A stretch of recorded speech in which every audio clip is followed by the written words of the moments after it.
সমস্যা সরকারি চাকরিজীবীদের নেয় আমাদের যে হাউস রেন্ট দেয় সেটা খুবই নগণ্য, যেটা আমাদের একটা ছাগল ঘরের সমানও বাড়া হয় না বর্তমান যে সিচুয়েশন। এখানে আমরা আমাদের বেসিকের 20% বাড়ি ভাড়ার দাবিতে, 15% মেডিকেল ভাতা এবং আমাদের কর্মচারী ভাইদের জন্য 75% উৎসব ভাতার জন্য আমরা এখানে উপস্থিত হয়েছে আর কি। এখনও কোনো আসানোর পিছনে সরকার আমাদের সাথে তামাশা করতেছে।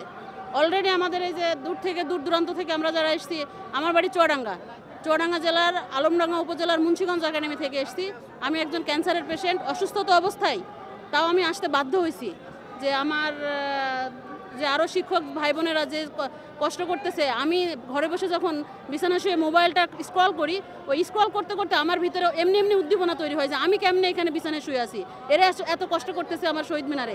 এই উদ্দীপনা থেকে আমার নিজের উদ্যোগেই আমার স্কুল থেকে আমার হেড স্যারও পাঠাইছে, আমারও ইচ্ছা ছিল, এই আমরা এসেছি। এখন আমরা যে উদ্দেশ্যে এসেছি, প্রজ্ঞাপন না নিয়ে আমরা বাড়ি ফিরবো না, এই ভূমিকা নিয়ে আমি এখানে এসেছি।